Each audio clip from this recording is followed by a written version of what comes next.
La vanille. Cultivée hors de sa zone d'origine, la vanille a besoin d'être pollinisée à la main afin d'obtenir des gousses. C'est un travail très délicat et minutieux que je découvrais et faisais pour la première fois.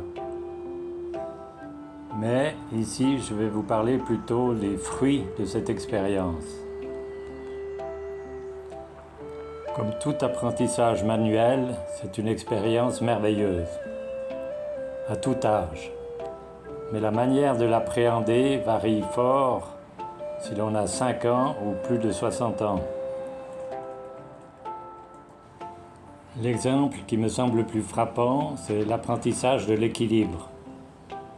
Le tout jeune bébé qui apprend à marcher ou le jeune garçon qui apprend à faire du vélo. Dans les deux cas, ils ne vont pas se concentrer sur la position des pieds, des mains, mais ils vont juste essayer et se mettre dans l'action. Alors qu'un adulte a plutôt tendance à se concentrer sur la position des mains, des pieds, et de tout envisager d'abord d'une manière cérébrale. C'est perché en équilibre sur le manguier sur lequel grimpe cette vanille, que me sont venues ces quelques réflexions que je vais développer. Polliniser une fleur de vanille nécessite un geste précis et une main qui ne tremble pas, sous peine de disperser le pollen et de casser ou abîmer la fleur. On peut se concentrer sur le geste, la main, bien regarder la fleur et sur l'action. Et à force de répétition, cela peut devenir presque un automatisme, comme un apprentissage de gamme au piano ou à la guitare. On se focalise uniquement sur une chose et finalement, le métier rentre. Ou bien on peut encore essayer d'élargir ses perceptions et de voir les choses un peu plus globalement. C'est-à-dire faire attention s'il y a du vent, s'il y a quelque chose dans l'environnement qui peut nous perturber et nous déstabiliser dans notre action. Utiliser tous nos sens pour augmenter notre perception globale de l'environnement.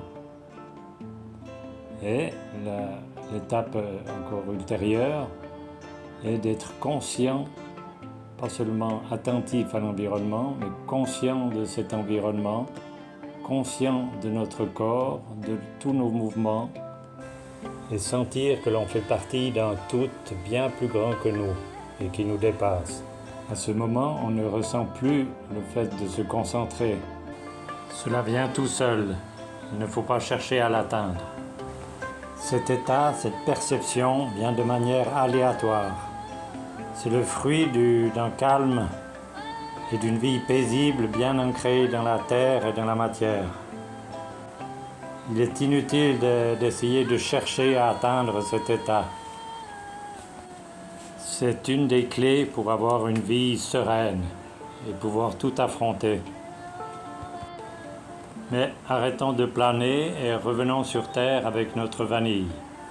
Ce n'est pas son climat préféré, il fait beaucoup trop chaud et sec durant cette période et les fleurs ont de la peine à nouer. Mais avec un peu de chance, dans 9 mois, on pourra récolter quelques gousses, les ébouillanter, les sécher, puis encore 10 mois d'affinage et de patience, et on pourra essayer de faire notre rhum arrangé du jardin. Cannelle, vanille. On vous tiendra au courant. En 2026, malheureusement. La patience est aussi une clé d'une vie sereine et paisible. À bientôt.